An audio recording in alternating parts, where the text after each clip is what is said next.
the world is changing faster than ever. What used to take decades is now taking years or even months. What you see right now is the illusion that people have had for many decades about the workplace being this secure place to work the rest of your life. For the first time in the history of our nation, our children will not do as well as us. We've seen our friends get laid off. We've been laid off. We've had our pay cut. People are overworked and underpaid. They seem to have less time and less freedom. They live under constant pressure. This is going to be forced.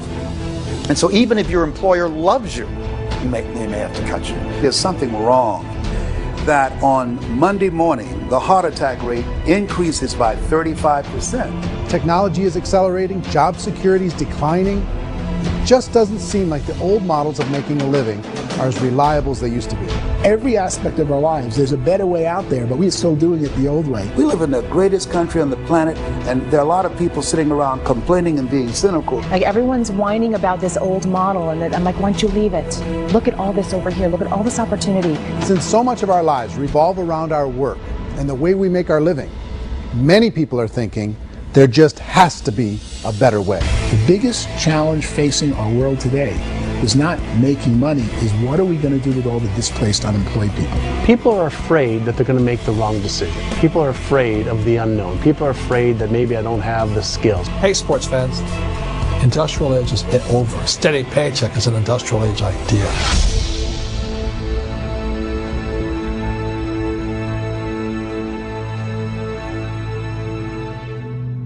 It's the search for answers that has brought us here together today. My name is Eric Worre, and for almost 30 years I've been an entrepreneur, struggling at times, but ultimately succeeding. As a best-selling author, speaker, and business owner, I've spent my entire career helping millions of people around the world to become entrepreneurs. And I believe strongly that there is, in fact, a better way when it comes to how we make a living. The career landscape has changed dramatically, and many are still working in a model that is completely out of date. What worked for previous generations isn't working as well for people today. In this film, we're going to explore 3 important questions. First, what's really going on in our working world today? Second, in this new economy, is it better to become an entrepreneur, or is it safer to work for someone else? And third, if a person decides to become an entrepreneur and start their own business, how can they do it without taking on massive risk? To help in this journey, I've brought together some of the greatest experts and thought leaders in the field of entrepreneurship to share the real facts with you. My intention is to give you new information that will allow you to make choices that are not limited by an old, outdated model. Let's start by understanding what's going on in our working world today.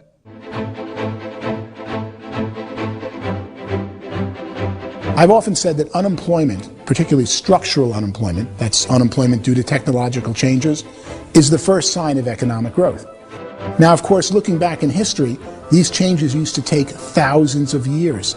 And during that time, we went into farming and transportation. Some of us became doctors and some teachers and lawyers, and we developed all these new professions and new manufacturing jobs. Today, these changes are occurring literally in one day when a new technological advance occurs. So one of the things that I think is interesting as I travel across the country and really travel around the world is the way that we work and the way we get paid for work is changing pretty dramatically. On a global basis, everything is being turned upside down because of the rapidly advancing technologies. They are eliminating many jobs, and we have been left with many people not prepared for the jobs that exist. So this idea of job security in information age is so obsolete, and people are still trained to be employees who work for that paycheck. This is a chart on the middle class. What's happening in the middle class, those that went to school, their incomes have been coming down for years. And parents still say to their kids, go to school, get a job. Now what happens to all those middle class people who are dropping off the ends of the chart? Well, they become what's called working poor. It's going to be a pretty hard road for a lot of people. Debt is a financial drug. When you take it to excess, it's like taking a drug. Yeah, it makes you feel better, it enhances your performance, but at a huge cost, eventually it kills you. I feel sorry for the person who dreads going to work, who is sick to their stomach on Monday morning, who hates their alarm clock, who gets a little glimmer of hope on a Wednesday because it's hump day. and says, thank God it's Friday. And they live for those 2 days a week where they get to be themselves and they don't have to be around people they don't like, and they don't have to play the political game in the office, and they don't have to live this half life. And you know what happens to most of them nowadays? They don't have a vacation. They have a staycation. They have time off of work, but they don't get to go where they want to go because they're overextended. They've got all this debt. They got all this situation. They hate their alarm clock. They can't sleep until they're done. They have to spend most of their life in traffic. I feel sorry for that group of people because there's a better way. They just don't know it. And this is how they are, and they're just like the zombies, and there's no joy in there, there's no fun. The basis for their life is worry. I'm worried, you know, maybe I'll get fired. I'm worried maybe my company will go out of business. I'm worried I can't keep spinning the plates on paying the bills. I'm worried, what if the transmission of my car breaks? That's, you know, 2 or 3, I can't fix it. People live in a sea of worry, and it eats at them. It's time to look in the mirror and say, it's not the economy, it's my economy. It's my little world of where I am. I need to improve. I'm not going to wait for the economy to come back because, frankly, the economy is doing great in this country. So I'm here on Wall Street, the financial center of the universe, the financial capital of the world. This is where most people's money goes to at least be held for a time, right? With interest rates in banks being effectively zero, and many experts are predicting it's going to stay at zero for the next 10, 20, even 30 years, people feel like they don't have any choice but to put their future into equities, to put their future into the hands of other people on this stock market, and hope that the stock market goes up, hope that the stocks that their advisors pick or that they pick goes up. That's one way to go, I guess.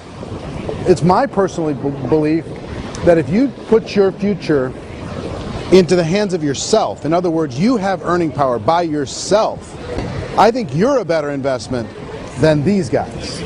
I think controlling your future is a better option than handing over your retirement to these guys. So here's the question. What do you think would give you the best chance to move up and get to the top 10%, the top 5%, the top 1% or beyond?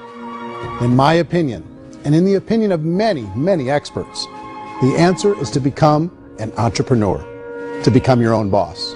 I think you have to be a business owner. The other status symbol really increasingly is lifestyle. People can own their own business, maybe even work out of their house. That, I tell you, people admire that. Like, gosh, I wish I could do that. The spirit of the entrepreneur is to be a risk taker and to be resourceful and unstoppable and to have a vision of yourself beyond where you are and not willing to settle for life as it is. Think about the great entrepreneurs. They're visionary. They have heart. They're willing to do today what others won't so they can do tomorrow what others can't. In the world of entrepreneurship, there are no limits. You can make as much as you want, depending on how much you want to work and how smart you are and how great a team you put together. There's no more lifetime rewarding business than being an entrepreneur. Why in America, where anyone could be anything, would people want to give up their freedom and be here every morning at 7:30, leave at 5:30, and do what I tell you? If people decide to become an entrepreneur and work for themselves, they have some traditional options, but they're riskier than you might think. Any kind of a retail business, retail build-outs, is extremely expensive. Even just these small little yogurt stores where they're putting little yogurt machines and you get all the different flavors, you're spending $200,000, $300,000, $400,000 to open a yogurt shop. I would love to buy a Dunkin' Donuts, but it's $500,000 or so to start. I don't quite have that just-in-case money. I can tell you what the success rate is of a restaurant. What is it? They're crazy enough. Year less. Wow. And if we're talking non-franchise, we're talking franchise, Sure. That's totally different. Yeah. But our students aren't getting franchise restaurants. You got to invest big money. Exactly. And with someone like McDonald's, you've had to work with the company for a long period of time, really know the... You even have a chance at investing $1 million. You have a chance, and it's a slim chance. Risking lose it all, and most guys do 2 or 3 times. And most people say, I'd love to be my own boss. 70% of Americans would love to be their own boss, according to recent polls. But they don't know how to get there. Because what are you going to do? One, you could buy an existing business. If somebody's selling an existing business, you have to ask why. Usually because it's probably hard. It's probably not making as much money as they hope. 2, they could buy a franchise. A little less risk, proven system, but it's expensive to be able to do that. 3, they could start something from scratch. And that's where a lot of people feel like, I don't have the chops to do it. I don't have the money. I don't have the product idea. I don't have the expertise. I don't have whatever it's going to take to be able to get there, and I can't risk my family to do it. So, fourth, they could become an investor. A lot of people in this town invest to try and figure out a way, but you got to be pretty smart with that game too, right? I think the bottom line for the four traditional options is they take money, sometimes a lot of it. They take expertise, and they take time. All of that adds up to just too much risk for most people. What if there was a way that you had all the proven aspects, the comfort aspects, and you could still control your own life? What if there was both? In other words, you didn't have to create everything from scratch. You didn't have to be a super leader. All you had to do, what if there was a proven product already? You didn't have to create the product. And there's a proven system already, proven training already. Everything except an employer. That was the only thing that you didn't have. Do you think more people would be open to working for themselves in that environment?